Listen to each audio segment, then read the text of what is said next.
안녕하세요. 대한불보정사 수연스님입니다.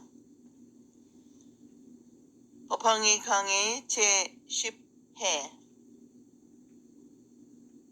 페이지 134쪽 같이 공부하겠습니다.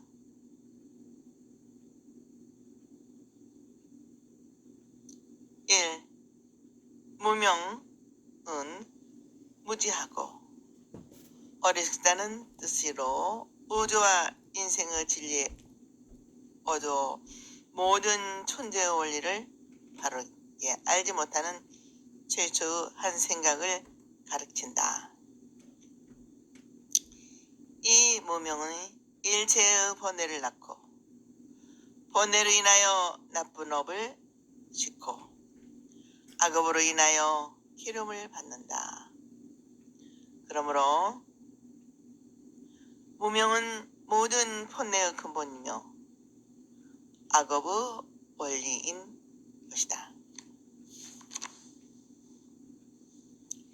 이 무명을 소승에서는 과거에 지은 업력의 무지의 세력으로 나타난다고 해석했으며 대승에서는 진여 자성을 스스로 깨닫지 못한 근본 불각이라 해석했다. 서양의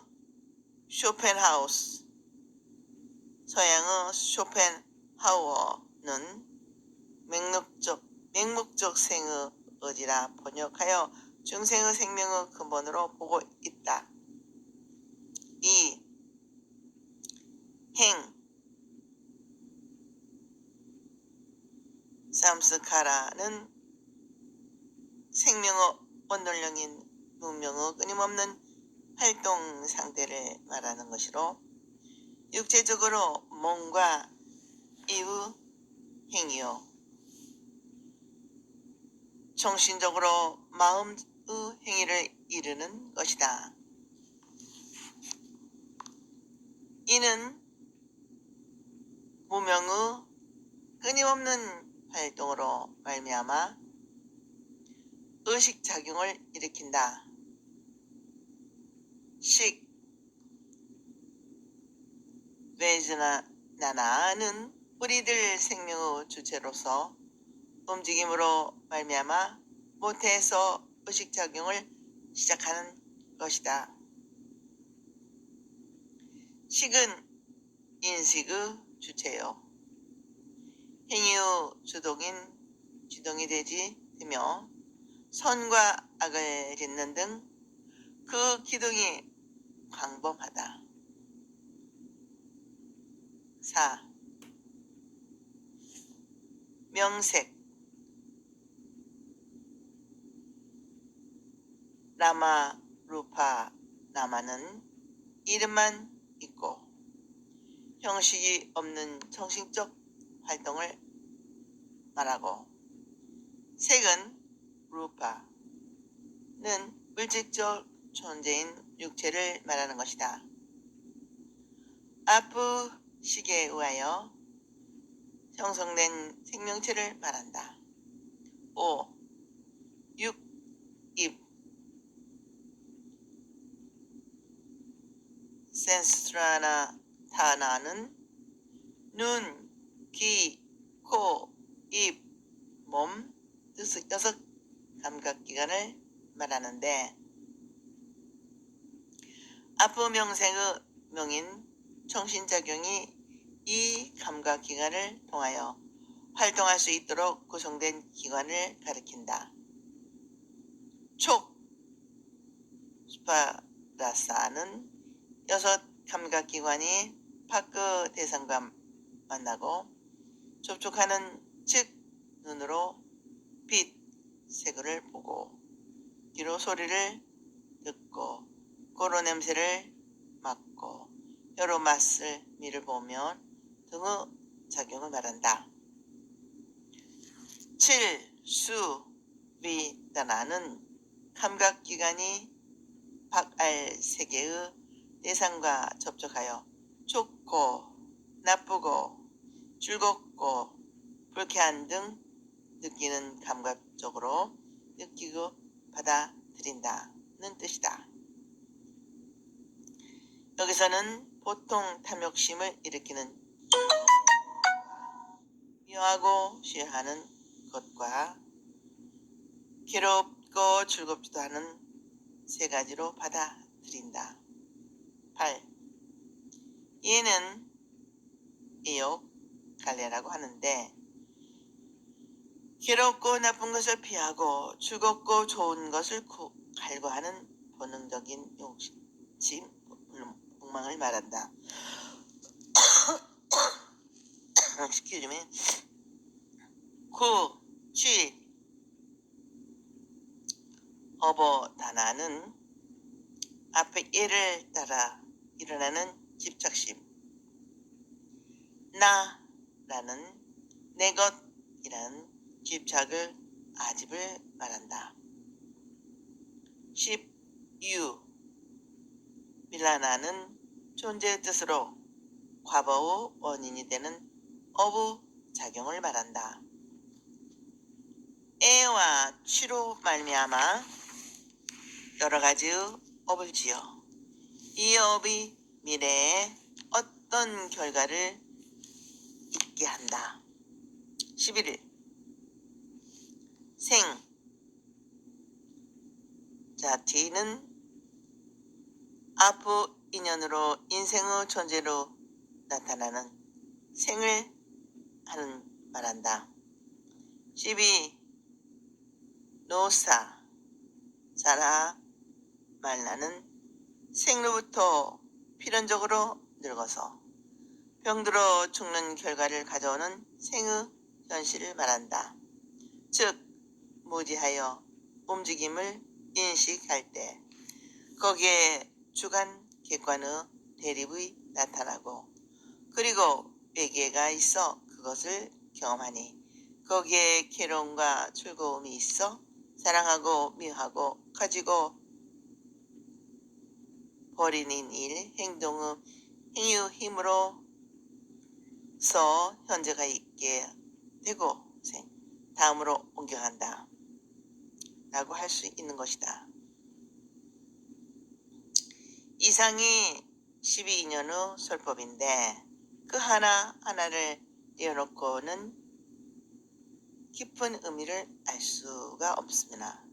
이 12는 서로 인연, 인과 관계로 인생의 처음과 마지막을 하나로 하여 설명하는 원리에서 그 길을 뜻을 알아내게 된다. 연기의 관계는 과거의 원인으로 현재의 결과를 얻어 다시 미래의 결과이다.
보시와 자신의 명예나 이익 또는 존경받기를 바라지 않고 진리를 베풀어 자기의 수행의 이익과 남의 고재를 위해 이익을 줄 수 있기를 바라고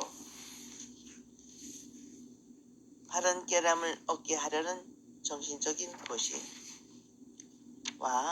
법을 지키는 마음을 가지고 남을 침해하지 않고 공포와 위험에서 구하여 평화와 안전을 베풀어 두려워하는 마음이 없게 하는 보시가 있다.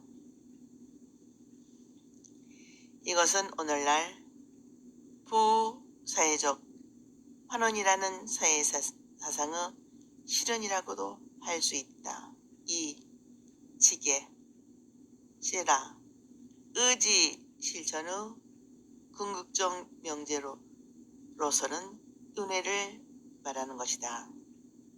말과 행실과 생활 수단의 모든 면에서 먼저 자기 스스로에 대하여 완전한 지혜를 가지고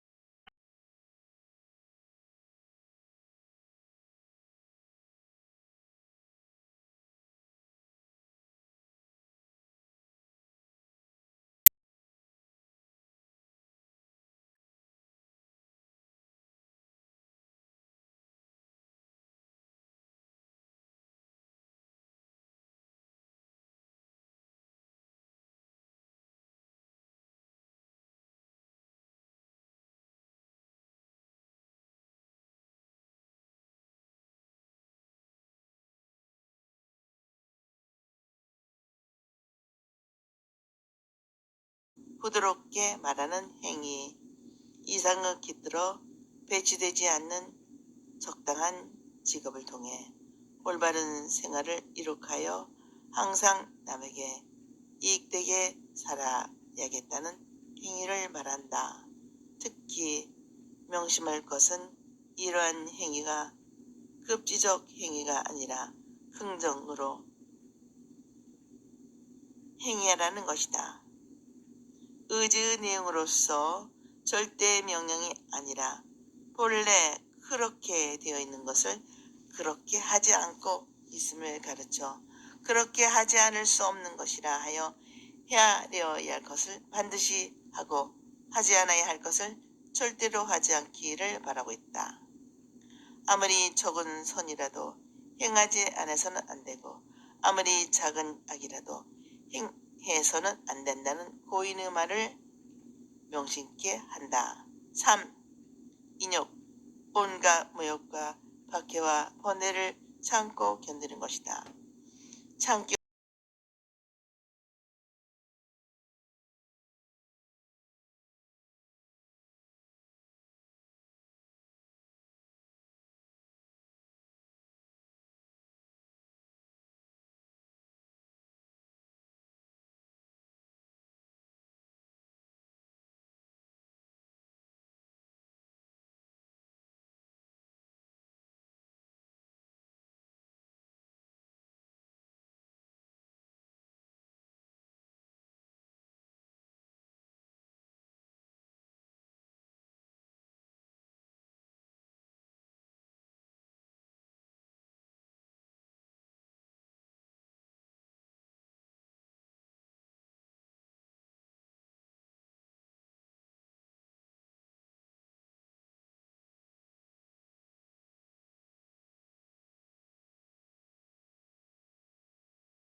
나 자신의 나임을 벗어나서 나 안의 홀로 들어오게 한다. 6. 지혜. 우주와 인생의 참다른 모습을 보는 지혜를 말한다. 이것은 보고 듣고 배워서 아는 지식에서 우러나온 것이 아니라 통일되고 안정된 인간 존재의 마음속 심연에서 깨달아진 영원하고 진실한 생명의 예지이다. 이 지혜는 평등, 절대, 무념, 무차별하고 상대 차별을 관조하여 중생을 교화하는 현실적 지혜로 움직이며 열반의 세계를 가는 생명의 에너지로서 작용을 한다. 부처님께서는 모든 보살을 위해 육바라밀을 설하고 이 육바라밀을 생의 기본으로 삼고 생활함으로써 진정한 보살의 길이라고 가르치신 것이다. 안옥다라 삼박삼보리를 얻어 일체의 종지 부처님의 지혜를 이루게 하셨느니라. 하신 것은 사정제 12인연 육바라밀을 향해서 부처님께서 가주신 지혜, 즉 일체 모든 존재의 각기 다른 모습을 낱낱이 그리고 현실하게 아시는 그 위에 덧없이 바르고 넓은 평등한 지혜를 이루었다는 것이다. 다른 말로 바꾸면 부처님께서 지혜와 자비로서 중생에게 부처님의 지혜를 이루도록 가르침을 베푸시고 인도하셨다는 말씀이다. 일체의 종지는 일체를 평등한 모습에서 이해하는 성문 영각의 일체지와 일체를 구체적으로 특수한 모습으로 파악하는 부처님의 지혜에 대하여 평등과 차별의 모습을 아울러 이해하는 부처님의 지혜이다. 이 지혜를 얻으면 부처인 것이다. 불교에서 사물을 보거나 소리를 들을 때나 관찰하고 판단하고 이해를 할 때 사물의 존재를 있다는 입장에서 차별관으로 서로 다른 점을 보고 알아야 한다. 이 세상에 존재하는 모든 것은 서로 다른 것이며 똑같은 것은 하나도 없다. 같은 것은 있을 수 없으며 같다고 표현하는 것은 꼭 같은 것이 아니라 비슷한 것을 말한다. 사람이나 물건이나 무엇이건 닮았다, 비슷하다는 말을 하지만 꼭 같은 색깔의 꽃이 피어 있다 하더라도 자세히 살펴보면 꼭 같아 보이지만 사실은 각기 다른 꽃인 것이다. 첫째, 이렇게 각기 다르다는 것은 알아야 한다. 다음으로 평등하게 보는 공의 입장에서 살펴보며 서로 다르게 나타난 차별 속에 공동적인 점이 있음을 본다. 사람을 놓고 보았을 때 얼굴 모양이 각기 다르고 빛깔이 각기 다르고 키가 크고 작고 뚱뚱하고 야이 없고 영리하고 우둔하게 보인다 하더라도 눈은 옆으로 2개가 있고 코는 하나, 귀는 2, 입은 하나 있는 점은 꼭 같다. 서로 다르면서 그 가운데에서 같고 평등한 변하지 않는 일치라는 것이 있음을 알아야 한다. 서로 다르면서 같고 같으면서 서로 다른다는 것을 알아 둘을 종합해서 하나로 보는 세 번째 통일적인 절대 이상으로 볼 줄 알아야 한다는 것이다. 종교는 누구에게나 차별을 두지 않고 평등하다고 한다. 물론 어떤 사람을 대해서라도 평등하게 받아들여야 하지만 구원의 손길을 펼 때는 각각 다르게 상대하는 것이 안 된다. 하지 않으면 안 된다. 각각 상대하지 않으면 안 된다. 똑같은 방법으로 똑같이 상대하고 가르칠 수는 없다. 사람의 성격과 지식의 정도로 차이에 다르거나 환경과 지위와 생활의 정도의 차이에 다르지 않으면 안 된다. 예를 들면 부모가 5 자녀를 두고 양육할 때 부모는 5 자녀가 모두 다 귀엽고 사랑스럽다.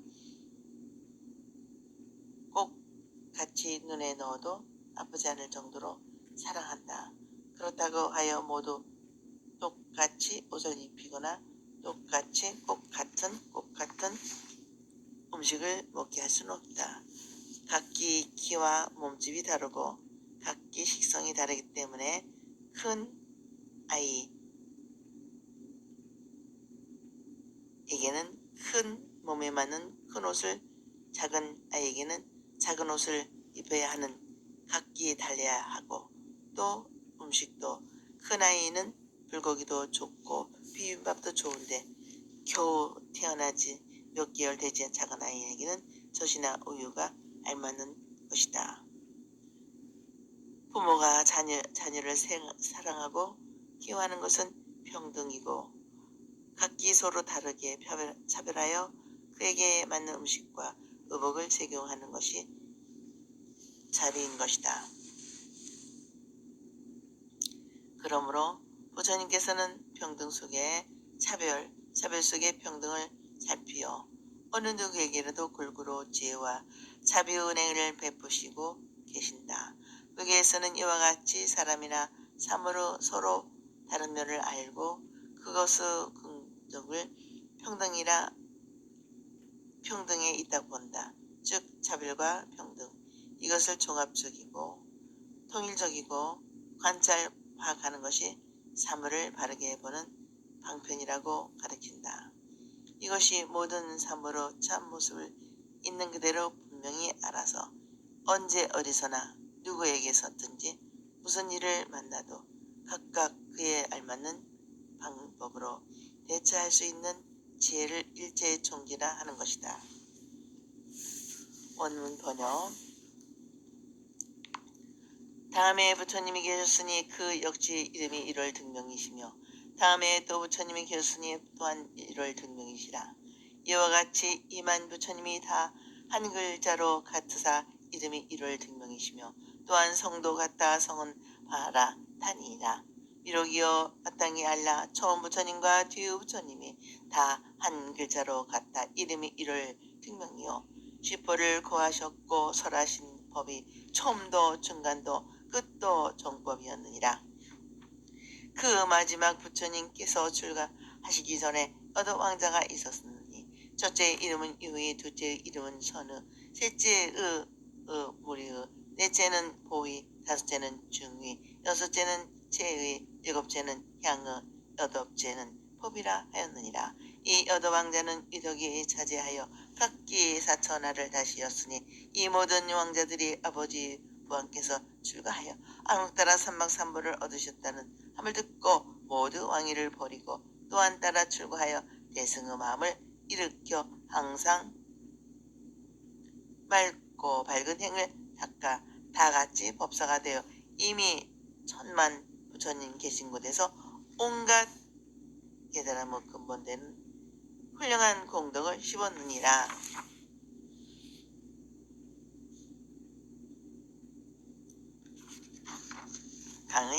다음에 또 부처님이 출연하셨는데 앞부 부처님같이 일월등명이라는 이름이 부처님이었다.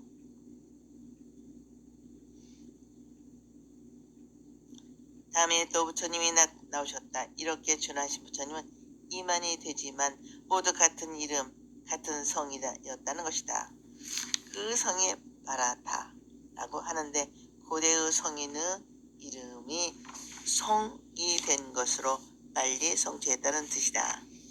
이만 부처님이 모두 같은 글자의 같은 이름과 성을 말하는 것은 모든 부처님의 성불한 내용은 같은 것으로 앞에서 설명한 바와 같이 하늘에서는 해와 달과 같이 땅에서는 어둠을 밝히는 등불과 같이 밝은 지혜로 모든 중생의 마음을 비춰주듯이 자비로운 부처님이며 10가지 덕을 갖추시고 있는 것이다. 10가지의 덕을 갖추고 있다는 것이다. 그리고 그 부처님들께서 설하신 법문은 처음도 정법, 중간도 정법, 끝도 정법을 설하셨다는 것이다. 그 정법은 완전 물견하여 영원히 없어지지 않는, 변하지 않는 존귀한 법문으로 진리 유일성과 절대성을 말하고 있는 것이다. 이 법은 맑고 바른 정신적인 빛으로 중생의 괴로움과 즐거움을, 자신의 괴로움과 즐거움을 체념된 자비인 것이다. 이 자비의 바탕으로 연마된 지혜는 묻 중생의 삶을 풍요로움으로 또 올바른 가치관을 확립시켜 완전한 삶을 누리게 하고자 하는 자기 완성의 노력을 통해 중생을 구제하고 중생의 구제를 통해 자신을 완성해 가는 대승의 근본 취지인 부처님이 되게 하는 가르침인 것이다. 그리고 10보를 고족했다는 것은 위대한 지혜와 나와 남이 함께 이루는 실전행을 찬탄하는 것이라 보면 되겠다. 그 마지막 부처님께서 출가하시기 전에 여도왕자가 있었다 하시고는 그 여도왕자 성격을 담는 뜻으로 이름이 보인다. 부처님은 수행을 거쳐 부처가 되고 수행에 앞서 지금까지 자기를 버리고 새로운 탄생을 위해 앞으로부터 절실한 자기 혁명이 있어야 한다. 부처님이 되려면 번뇌 망상으로 점철된 무상하고 무한한 자기로부터 탈출이 선행되어야 한다는 말씀이다. 여도왕자는 남을 감화시킬 덕을 가져 넓은 곳을 다스리다가 부왕인 아버지가 출가하여 부처님의 경지에 이르렀다는 소식을 듣고 모두 왕위를 버리고 아버지의 뒤를 따라 출가하여 대승의 마음을 일으켜 불대전의 마음을 더욱 확고히 하고 철저하게 하는 맑고 깨끗한 수행을 끊임없이 수행하여 세상의 모범이 되어 중생의 교화를 위하여 자기를 돌보지 않고 자기를 떠난 부처님의 마음으로 부처님의 가르침을 널리 전하고 펴는 법사 달마 바가나카가 되었다는 것이다. 이렇게 법사가 되어 천만 부처님 계신 곳에서 자기에게 집착하고 얽매이는 마음을 버리고 부처님의 마음을 자기의 마음으로 하여 비본내적인 현실적 자기를 극복하고 본래적인 자기를 되찾아 남을 위해 몸과 마음을 바치는 자비를 본받아 그대로 여러 가지의 훌륭한 수행, 즉 깨달음에 이르려는 근본이 되는 공덕을 심었다는 것이다. 오늘은 여기까지 마치겠습니다. 여러분 계속해서 다음 시간에 같이 서품 강의 공부합시다. 항상 건강하시고 행복하시기를 바랍니다.